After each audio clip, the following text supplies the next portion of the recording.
दोस्तों, क्या आपने कभी सोचा है एक ही बिजनेस अगर किसी छोटे शहर में 50,000 रुपये महीने कमा रहा है तो वही बिजनेस मुंबई, दिल्ली, बेंगलोर या हैदराबाद जैसे बड़े शहर में लाखों रुपए महीने क्यों कमा सकता है? क्या फ़र्क सिर्फ शहर का है? नहीं, फ़र्क है कस्टमर की संख्या में, उनकी परचेसिंग पावर में, कंपटीशन में, डिमांड में और सबसे बड़ी चीज़, पैसा किस स्पीड से मार्केट में घूम रहा है। यही कारण है कि बड़े शहरों में आपको एक ही सड़क पर एक तरफ करोड़ों की प्रॉपर्टी दिखती है, दूसरी तरफ premium restaurant, fitness studios, cafe, saloons, CEO working space, delivery business, education institute, digital agencies और हज़ारों छोटे बड़े बिजनेस दिखाई देते हैं। क्योंकि जहाँ ज़्यादा लोग हैं वहाँ ज़्यादा ज़रूरतें हैं, जहाँ ज़्यादा ज़रूरतें हैं वहाँ ज़्यादा कस्टमर है और जहाँ ज़्यादा कस्टमर है वहाँ बिज़नेस के ज़्यादा अपॉर्चुनिटीज़ है। लेकिन इस वीडियो में मैं आपको एक और बड़ा सच बताने वाला हूँ। सिर्फ बड़ा शहर चुन लेने से बिजनेस बड़ा नहीं हो जाता, क्योंकि आज इंडिया में कॉन्स्टेबल तेजी से छोटे शहरों की तरफ भी जा रहा है। कई रिपोर्ट्स के मुताबिक टीयर 2, टीयर 3 और उससे छोटे मार्केट्स में भी स्पेंडिंग और डिजिटल अडॉप्शन तेज़ी से बढ़ रही है। तो असली सवाल है, कौन सा शहर चुने, कौन सा बिजनेस करे और किस तरह उस शहर की डिमांड को लाखों लोगों की कमाई में बदला जाए। आज की इस वीडियो में, पूरी वीडियो में हम यही समझेंगे। वीडियो में आगे बढ़ने से पहले मैं अपने बारे में बता देता हूँ। मैं कविराज, जो पिछले 4 महीनों से यूट्यूब पर बिजनेस रिलेटेड वीडियोस बनाता हूँ। अब आगे बढ़ते हैं। सबसे पहले समझते हैं शहर बड़ा होने से बिजनेस बड़ा क्यों होता है। सबसे पहले एक सिंपल एग्जांपल से समझिए। मान लीजिए आपने एक ऐसी दुकान खोली जहाँ रोज़ सिर्फ 100 लोग आते हैं और उनमें से 10 लोग आपका प्रोडक्ट खरीदते हैं। अब अगर आपकी दुकान ऐसी जगह है जहाँ रोज़ 1000 लोग आते हैं तो आपके पोटेंशियल कस्टमर की संख्या भी बढ़ जाती है। यानी बिजनेस का पहला फ्यूल है डिमांड। बड़े शहरों में पॉपुलेशन डिजनाइटी, जॉब्स, इनकम और कंज्यूमर स्पेंडिंग कई क्षेत्रों में ज़्यादा कॉन्सेंट्रेशन होती है। यूरोमीटर्स की इंडियन सिटीज़ रिव्यू के अनुसार बेंगलोर और दिल्ली भारत के सबसे इकोनॉमिकली एक्टिव सिटीज़ में हैं और इनके पीछे population growth, employment, consumer expenditure और इनकम जैसे फैक्टर्स हैं। इसका मतलब ये नहीं कि हर बिजनेस बेंगलोर में ही सफल होगा। इसका मतलब है अगर आपके प्रोडक्ट की डिमांड वहाँ है तो बड़ा मार्केट आपके बिजनेस को स्केल करने का मौका दे सकता है। अब समझते हैं क्यों बड़ा शहर ज़्यादा पैसे कमा के देता है। क्या बड़े शहर में रहने वाला हर व्यक्ति ज़्यादा अमीर होता है?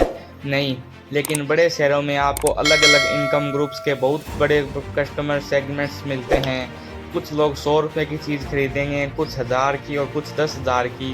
यानी एक ही शहर में आपको budget customers, middle class customers, premium customers और लग्जरी कस्टमर्स सब मिल सकते हैं। यही बिजनेस के लिए बहुत बड़ी अपॉर्चुनिटी है। आप अपने प्रोडक्ट को अलग अलग प्राइस पॉइंट्स पर बेच सकते हैं। उदाहरण के लिए एक नॉर्मल सैलून है और दूसरा प्रीमियम सैलून है।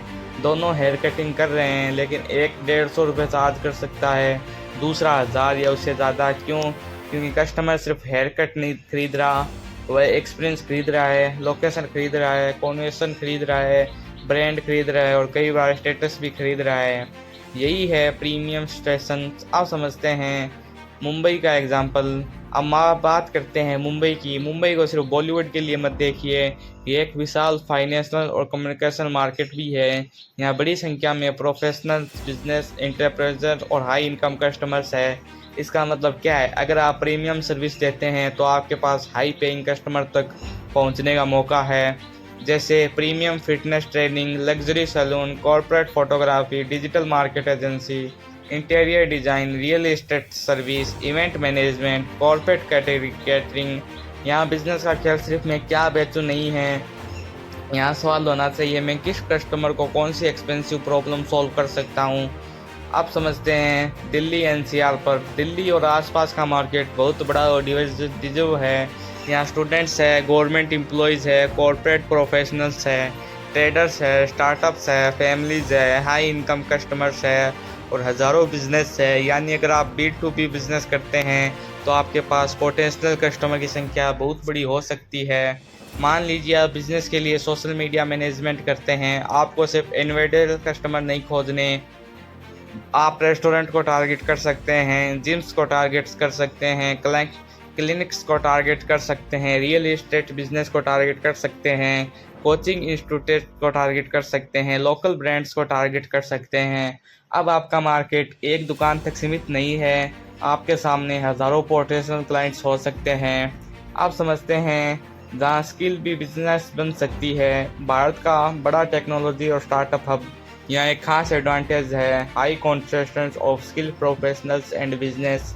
अगर आप टेक्नोलॉजी, डिज़ाइन, मार्केटिंग, कंटेंट या बिजनेस सर्विस में अच्छे हैं तो आपका कस्टमर सिर्फ लोकल कंज्यूमर नहीं है, आप दूसरे बिजनेस को सर्विस बेच सकते हैं, जैसे web development, app development, AI automation, digital marketing, video editing, graphic design, requirement, business consulting, content production. और सबसे अच्छी बात, ऐसे बिजनेस को हमेशा फिजिकल शॉप की ज़रूरत नहीं होती, आप घर से भी शुरुआत कर सकते हैं। यानी बड़ा शहर प्लस डिजिटल स्किल, बड़ा B2B मार्केट। लेकिन यहाँ एक बड़ा खतरा भी है। अब तक सुनकर आपको लग रहा होगा बस बड़े शहर में जाकर बिजनेस शुरू कर दो, लेकिन यही सबसे बड़ी गलती होगी, क्योंकि बड़े शहर में कस्टमर ज़्यादा हैं लेकिन कंपटीशन भी ज़्यादा है। एक छोटे शहर में अगर 5 अच्छे सैलून्स हैं तो बड़े शहर में उसी एरिया में 50 हो सकते हैं। अगर आप वही पुराना प्रोडक्ट उसी प्राइस में उसी तरीके से बेचेंगे तो कस्टमर आपको क्यों चुनेगा। इसलिए बड़े शहर में बिजनेस आइडिया नहीं चाहिए, आपको चाहिए डिफ्रेंशन क्या है, मान लीजिए एक एरिया में 20 जिम्स है, आप 21वां जिम्स खोलते हैं। अब सवाल है आप अलग क्या करेंगे।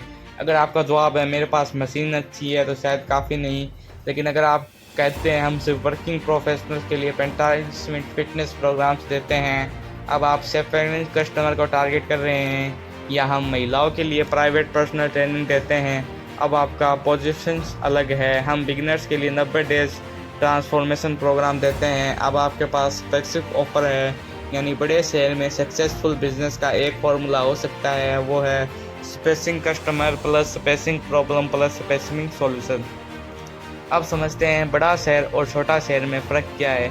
अब कंपैरिजन करते हैं। मान लीजिए आप एक कैफ़े खोलना चाहते हैं छोटे शहर में, रेंट कम हो सकता है, कंपटीशन कम हो सकता है, लेकिन प्रीमियर कस्टमर की संख्या कुछ लोकेशन में सीमित हो सकती है। बड़े शहर में रेंट बहुत ज़्यादा हो सकता है, कंपटीशन ज़्यादा होगा, लेकिन फुटफॉल और स्पेंडिंग पोटेंशियल भी बड़ा हो सकता है।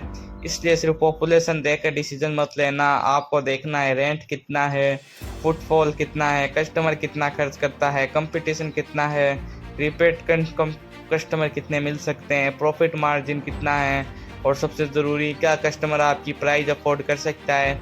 अब आते हैं बिजनेस अपॉर्चुनिटीज़ पर।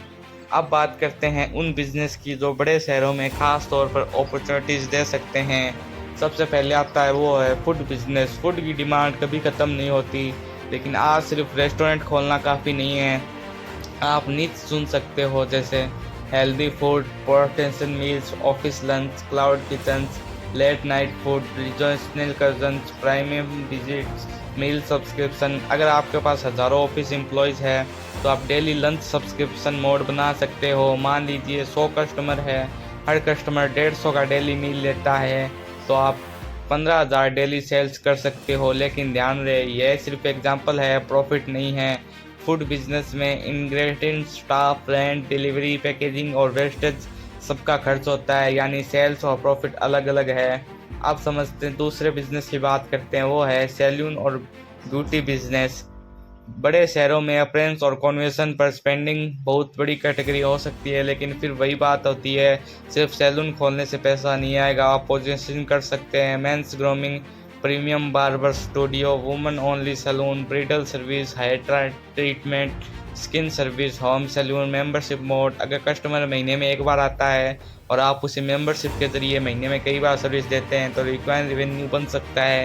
यही बिजनेस का पावरफुल कॉन्सेप्ट है, रिक्वायरिंग कस्टमर्स।